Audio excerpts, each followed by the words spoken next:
and welcome to this edition of Talk Vietnam. Now, as the 1000th anniversary of Thăng Long Hanoi is near, many international artists are here in Hanoi to celebrate this landmark event. Now, among those artists are two wonderful artists from Italy named Francesca Patane and Marco Chingari. And they're here this time also to talk with us on Talk Vietnam about their passion with singing, about why they're here to celebrate the event with Hanoi, and also how they charm the whole world with their beautifully expressive phrasing. So please join me in welcoming Mr. Chingari and Mrs. Patane. Born into a family of distinguished Italian musicians, with her father and grandfather being the famous conductors, while her mother being the renowned vocal teacher, soprano Francesca Patane has developed particular skills and a distinguished personal style. She took a musical training at the Manhattan School of Music in the US and debuted in Torino in 1993. Patane has performed throughout Europe and in the US, South Africa, and Hong Kong, and she excels in lyric dramatic roles in classic operas like Macbeth, Salome, and Tosca. Baritone Marco Chingari started his career under the baton of Maestro Gandolfi, and since then he performed in all the major theaters in Italy and elsewhere, specializing in Verdi and bel canto roles. He also participated in many concerts, including sacred music. Thank you very much for coming on to the show today. Now, as I said, you're here to celebrate the 1000th anniversary of Thăng Long Hanoi. So what does this event mean to you? Well, it is an honor for us, first of all, to be here with you and celebrate. And it is our first time in Vietnam. And so far, it has been a wonderful experience. And last night we had the concert, and I must say that we had an incredible audience also. Yeah. So we are very happy. Wonderful. Well, you just said that this is the first time you've been to Vietnam. So for you, Marco, what were some of the impressions you've had of Vietnam before this visit? It's a magical impression because I was before in Korea, in Japan, in China, many cities. I opened the Shanghai Theater with Aida many years ago. But I said in the other interviews, the wonderful thing is the smile of the Vietnamese, the happy of the Vietnamese people. And the last night in the concert was the enthusiastic claps for a form of is very unknown here, no? But this means that the music is a universal message, a universal language, and I'm very proud, it's a very honor, I'm very happy to be here because I love you like people, like positive energy. That's this country, and I must say one thing too: the wonderful cooking. I love very much your cooking. It's so fresh, so full of incredible fruits, strange vegetables, but for me it's like a paradise. You're enjoying the warm reception, you're enjoying the wonderful food. Is that the same experience for you, Francesca? Same experience. I was saying, I already knew about Vietnam people, that they were very friendly, but I am overwhelmed by it, actually, yes. We have had a wonderful experience here. Wonderful. So we hope to come back, who knows. Wonderful. So in this trip, what are you bringing to Vietnam to present to the Vietnamese people as in your first trip? Well, you know, we did come to bring our art. I know it is new, fairly new to you, the Italian opera and the operatic world that we have. And it is very important for you to start to understand our way of communicating. Yeah. And also today I was at the conservatory and I was telling the young people, you have to communicate if you want to be on a stage and you want to do this, because culturally you are much more reserved than we are, you know, and I know that. And so it is very difficult to be able to have this communication that we have, that for us it's natural, you know. Yeah. But yesterday, I must say, the audience communicated very well. Yeah. Yes, at the end they were enthusiastic, so they did communicate a lot. Well, the performance by Francesca Patane was one of the first events that the Embassy of Italy has kind of organized for the 1000th anniversary of Thăng Long Hanoi, and also to celebrate the wonderful relations between Italy and Vietnam. So we're going to take a look now at that performance. The Hanoi Opera House was packed to the rafters as a 500-strong audience awaited the opening of a wonderful night of music. The one-night-only opera performance by Italian opera singers Francesca Patane and Marco Chingari began with the famous Pagliacci prologue piece.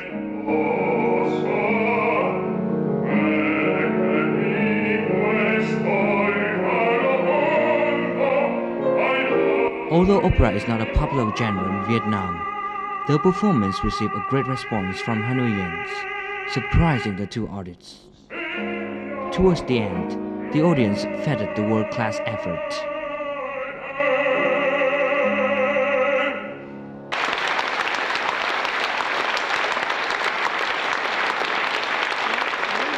It was a real treat to see the opera here in Hanoi. I'm from the United States and I'm actually involved with the opera back home, so this was really nice to see.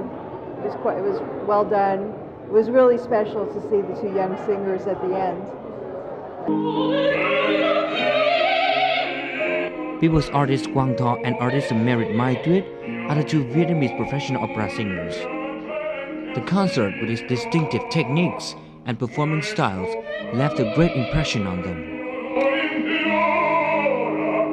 Với hai giọng hát, một giọng nam trung và một giọng nữ cao, hết sức tuyệt vời.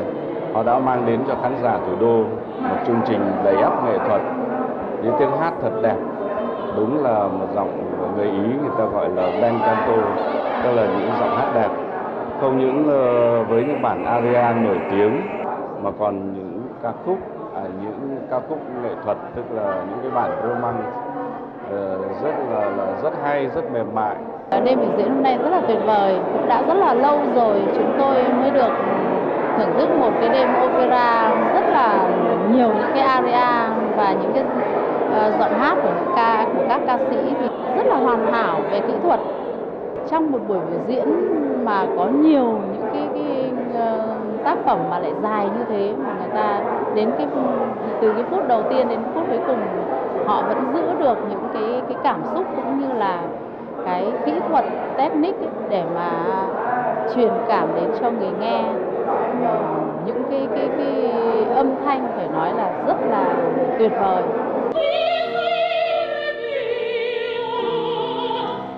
The co-performance by the two Italian opera singers and two Vietnamese students in the song O Sole Mio was a real treat and offered local Vietnamese opera singers a unique opportunity to appreciate and absorb experience from some world-class opera singing.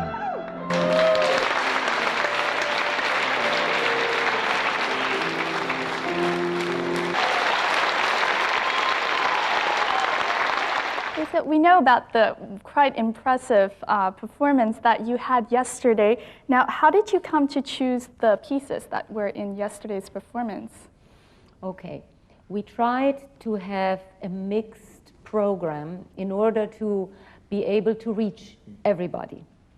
So the very famous song like O Sole Mio that you all know, to summertime, the lighter things, and then of course also the very serious operatic things that we sing all the time, some more famous than others.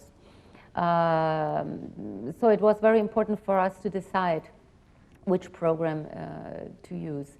And I think it was a good program because it started with Verdi, you know, we had Verdi, we had Leoncavallo, we had Mascagni, we had Bizet, we had French. So we tried to embrace everybody with the program, and I think we did. We did succeed, yes. So it was a program that had a diversity in terms of the music. Absolutely. It ended with something that the Vietnamese audience are very much fond of, which gave it a final beautiful touching. So what is the hint behind the lineup, the way you kind of line up the different performances? It's a prologo. Prologo means it's a presentation. Yeah. So that piece presents the opera, that it is written in Pagliacci. The opera is called Pagliacci. And the prologo it's out of the opera. It's a piece that doesn't have anything to do with the story, but it tells about the story. So the singer comes out of the curtain usually and sings the prologo and says, okay, now listen to this. This is what this is all about. It's a presenter shape of theater. So it presents the show. That's why we used that piece to present the concert, to open the concert.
You were the one, Marco, to start the performance yesterday. Yeah. Now, you've been all over the world, obviously. You just talked about how you were quite impressed with the audience. So what was your feeling when you were up there, the first moment?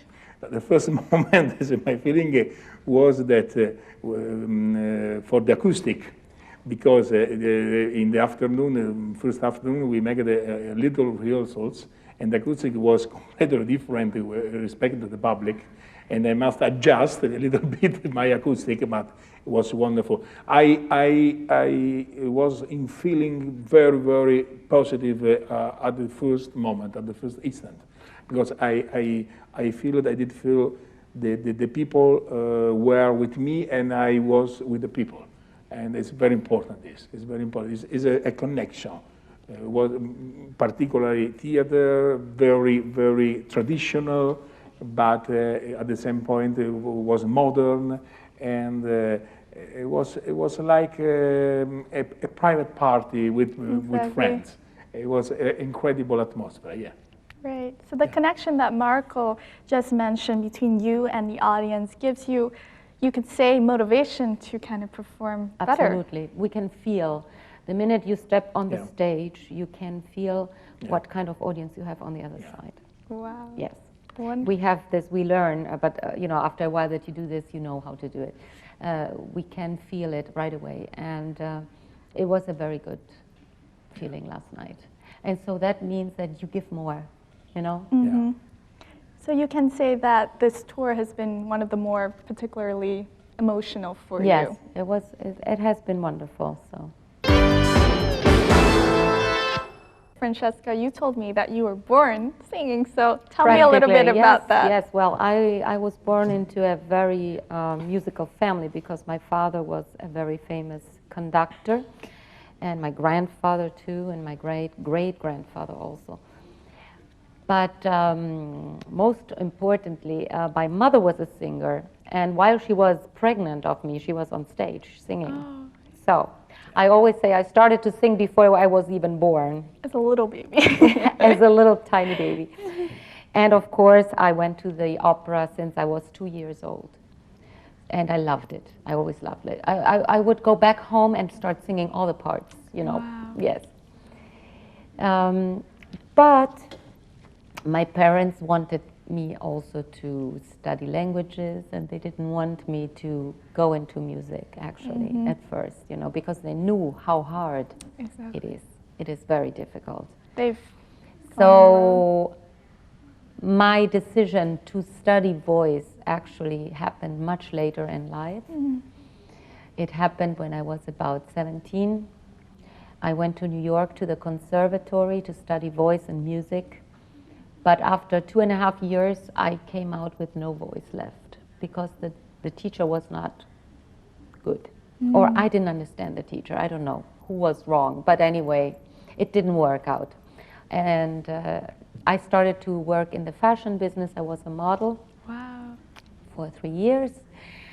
And then I met my husband. I got married and I had my daughter. And that was the end of everything. I was a mother for years, until I decided to start to sing again. And let's say that my career, actually, my real career started when I was 33. And my daughter was already 9 years old. And I started my career at 33. My first marriage didn't last any longer, and this is my second marriage, and it started with my career. We were on stage together doing singing. Always, unfortunately. Singing Adriana Le Couvreur. Yes, at the beginning, yes. And that's when we started our love story, and I started my career, and I started my new life with a new man. Wonderful.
Well,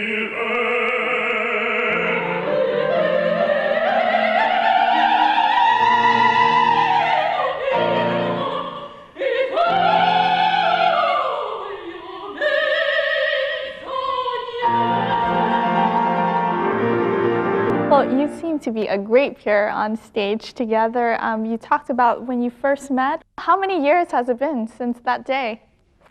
Since that 17 years. Yeah, 17 years. 70, yeah. Yes. Wow, wonderful.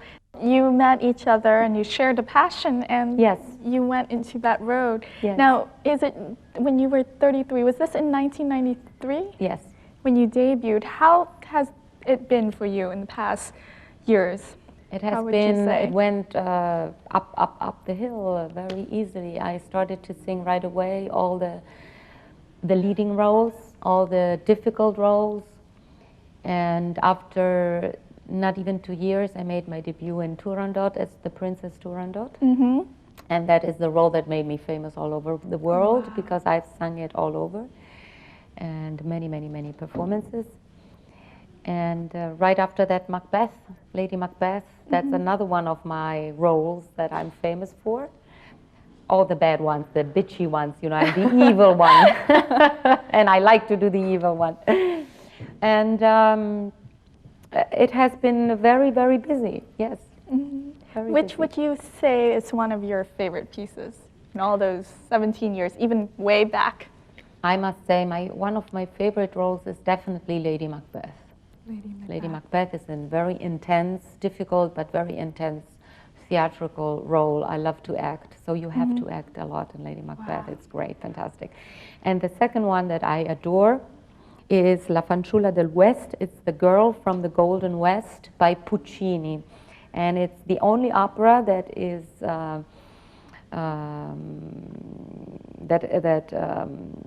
that happens in the West, in the far West, so cowboys, and I'm the only cowgirl, surrounded by many men, and it's a wonderful love story. Of course, she falls in love with a bad guy. She doesn't know he is a bandit, but then she falls in love with him, and the sheriff is in love with her, but she hates the sheriff. John Wayne's movie. It's John like Wayne's John movie. Wayne. Yeah. All 50 years around, old, yeah. multi-sided love Yes, story. yes. Well, for our audiences who did not get a chance to enjoy your spectacular voice yesterday, do you mind phrasing one or two favorite sentences of yours in that piece? Okay. One of my favorite pieces of this Girl from the Golden West is the end, when she saves the bandit that they're about to hang, all the other cowboys, and she comes on a horse, and she starts to talk to all of them, because she was their teacher, their mother, their sister, and they betrayed her because they want to kill the love that she has. Okay, so when she starts to talk to them, the music is just gorgeous, because it reminds me a little bit of Gershwin, the way it's written by Puccini, because it's the opera that Puccini, it's very, very modern. When the music of this opera is very, very, it could be a musical of today. So she talks to them and to each one of them, and she goes, "E anche tu lo vorrai, Gio." And the music goes, "Da-ra-di, ra-ra-di, ra-ra." It's beautiful, and it's all like this. And she says, "Non sei tu che m'offrivi fiori." And she tells him, "Weren't you the one that gave me flowers one day?" And then she talks to another one and says, "Don't you remember when I was reading the letters from your sister and you were crying on my shoulder?" And then she takes another one and she says, "And you, what I did for you, you know, and when you were sick, and all these things, and you all want to kill the love I have, you all want to do this to me, you know." And so this music is da-da-dee, da-da-dee, da-da. And at the end they all cry and they let her go with her love, and it's a happy ending. It's one of the very few operas with a happy ending. That has a happy ending, but it sounds very emotional. It's I think very not only for the people who were you know, hearing it as characters, but also for the audience. Yes, yes, it's It very gives emotional. a very kind of light but very emotional end to the piece. Very, very, Wow. because she fights through the whole second act for her love. He's being shot by the sheriff and she hides him, and the sheriff comes in and finds him, and she plays a poker game to save the man, and she practically hides some cards under her skirt, and the sheriff doesn't see it, so she has a little trick, and at the end she wins, but she didn't really win, but she has the right cards and under her skirt, and the sheriff goes away, and she thinks she finally has saved the love of her life, but the sheriff doesn't let her do that, so he takes the guy, he tells the man to take the guy and hang the guy, and so after all this terrible second act where she has all this happening, at the end, when she arrives with a horse and saves him and talks to all the guys, it's fantastic. It's a wonderful piece. Not for me, because in the opera, I am the He sheriff. is always the sheriff. You're the sheriff. Yes, the baritone is the sheriff. Plays Because I'm a baritone. Well, the music with the cowgirl is a little bit more solemn and very nice. Yes. Yeah. How about yours? Can you give a little piece? Tu cosa canti nel Ninni? No, see, it's a very strange character. It's a bad character, but at the he's same in love. point, he's in love with he's her. a human. At the end, it's a human in reality. And he is very hungry, he's very violent, for all the opera, but only in the aria. The when first you act. remain alone for the first and only time that he remained alone for case with Minnie, and he declared the love for Minnie. He explained to Minnie why he is so rude, so violent, so gambler, no? so cynic.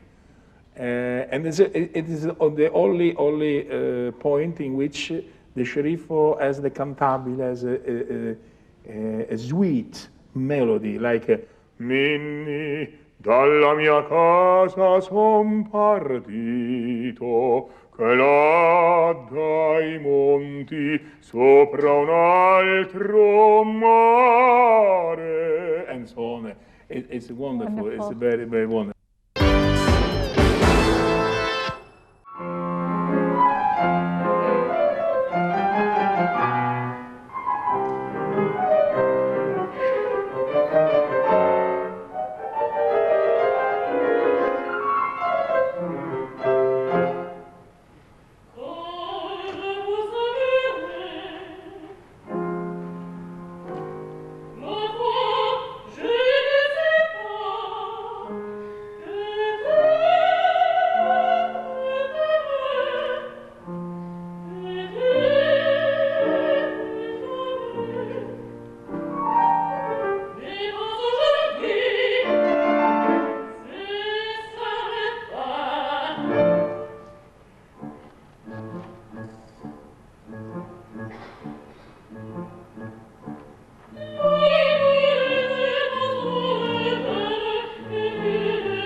Well, now with your voices, you have a soprano voice, is Yes. that correct? And Baritone, baritone. yeah. Baritone.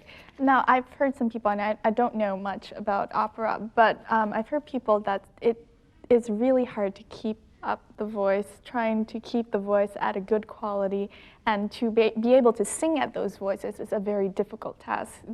Is it true, or can you talk a little bit about how to maintain your voices, your daily nutrition, what you do to kind Yes. of be in shape for all the shows that you're attending? Yes. It is very important, and I tell that also to the young singers, to keep fit. Yes. We are athletes practically. We are like any athlete, any football player. We have to rest well, have enough sleep. We have to eat well and exercise. Because And don't to smoke, keep, don't don't drink, smoke and don't drink too vicious. much. I mean, The drugs it's, are impossible for of the opera course, singer because you and can't the always healthy sing. body. The healthy body is very important because your body is your instrument. Yeah. You know, and if your body gets sick, your instrument is sick. So it is very important for us. We always have to be careful for the air conditioning. We have to be careful not to eat too hot things, or to sleep enough hours, because if we are not rested, it's like if you go to the Olympics, you know, you have to sleep. Otherwise, how can you win Exactly. something? It's impossible. And I say the ours is the Olympics of the voice. Right. Practically, you know. And so we have to really be all the time fit. And to be able to stand in such a big room and to be able to project your voice the way that Absolutely. you do on a daily basis, it requires a lot It coming requires from a you. lot of practice and a lot, of course, Technique. of not only technique, Yeah. but also a lot of energy. Yeah.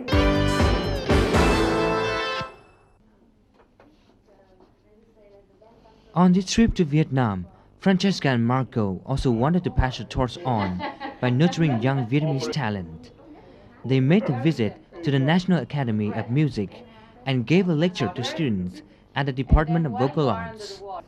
With a relaxed and easygoing style of instruction, the two world-renowned opera singers took turns to reveal some of their techniques, among which breathing was a focal point.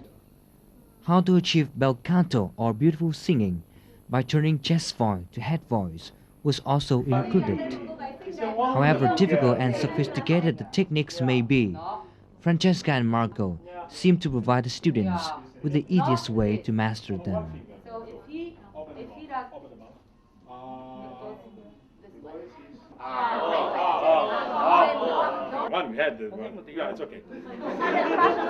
Có một số cái kiến thức họ hướng dẫn thì thực ra là bọn em cũng đã được biết ở trường rồi, nhưng quả thật là ở đây thì mình có thể có thấy là có cái ví dụ minh họa rất là rõ ràng cái hiệu quả của cái kỹ thuật đấy vào ngay, chẳng hạn như là về âm thanh là lúc nào cũng phải thả lỏng chẳng hạn như thế, thì lúc nào bọn em cũng được nói như thế, nhưng hầu như mọi người ở đây, những người đã lên thử thì rất là cứng là vì thế, nhưng mà rất là em thấy rất là hay, và nhất là giọng của họ đến chị đã thấy là tuyệt vời. Đào Tố Loan and Vũ Mạnh Dũng were the two young opera singers lucky enough to be invited to the Italian ambassador's residence and practice in pairs with Francesca and Marco. Their many years of experience proved effective in giving young singers practical advice to get the best of their voices.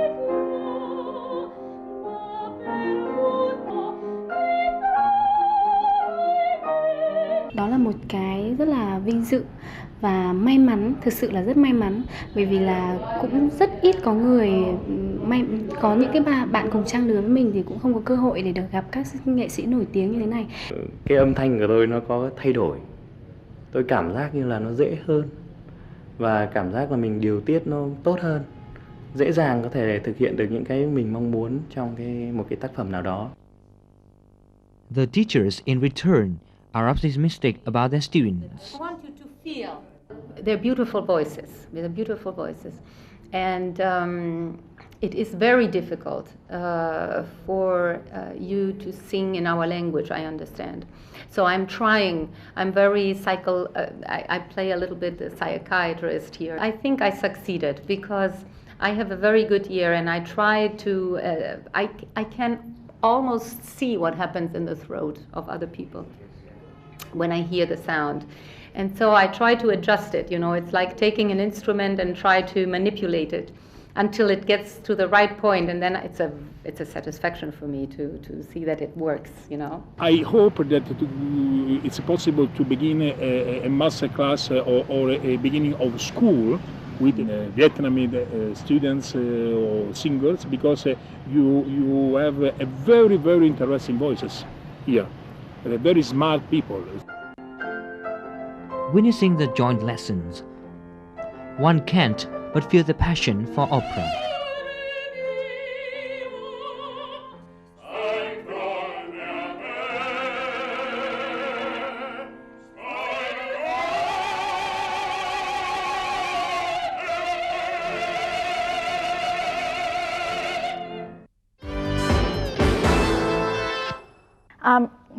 So we know that here in Vietnam you've met many of the Vietnamese lecturers as well as students. So what do you think so far of the field of opera singing here in Vietnam?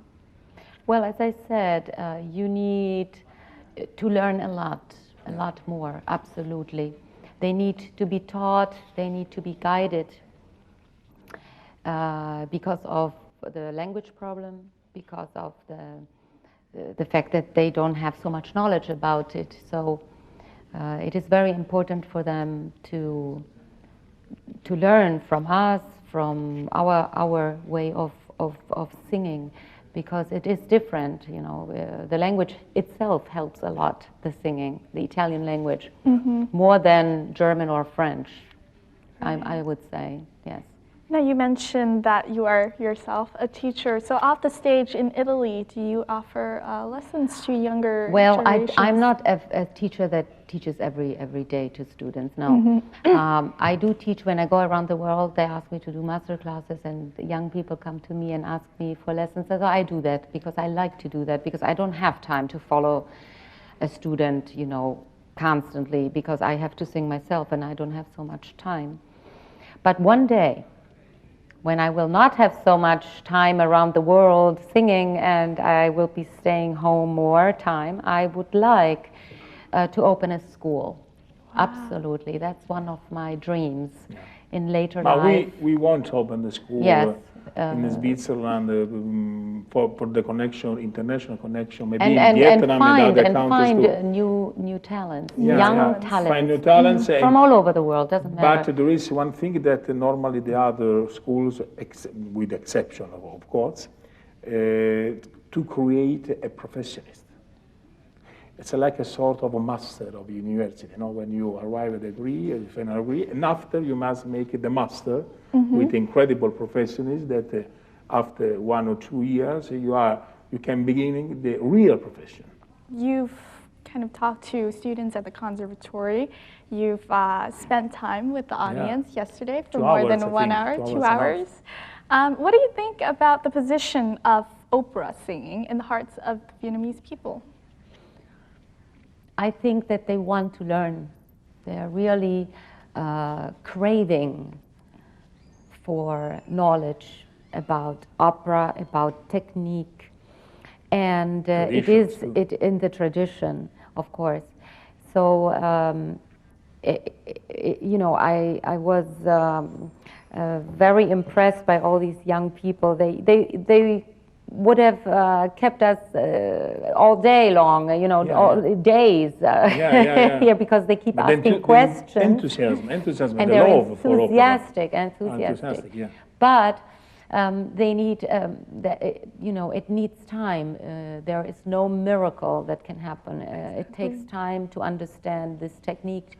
You also have a problem with the language, because Vietnamese language has not the pure vowels that Italian language has, that helps to sing and to project the voice. Wow. So it is very difficult for you to be able to have these positioning, these vowels forward and clean, and it's hard work. It's hard work, yeah. So I tried to explain to them how to do it, you know, but it would take me really days. But if the authority will believe in this project, because it's very important for the Vietnam. Because now Vietnam, after 1,000 years of is important history, now is changing. Now is a big nation. Now is a beginning growing like China, like India. But it's very important to be now a part of the business, a part of the reach, a part of the money, the style, the culture, the general culture, universal culture. Of course, the Vietnam culture, because it's important, it's basilar, the traditions, your traditions, because are very old, is very important.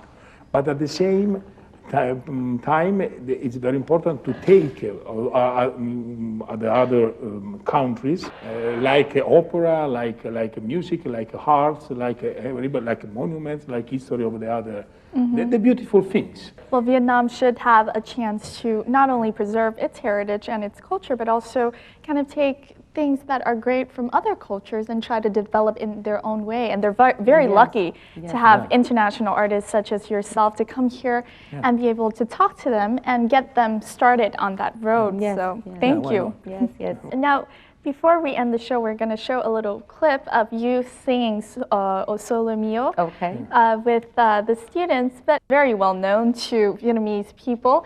And I know that you ended your concert yesterday with the same song and received a wonderful applause and cheers from the audience.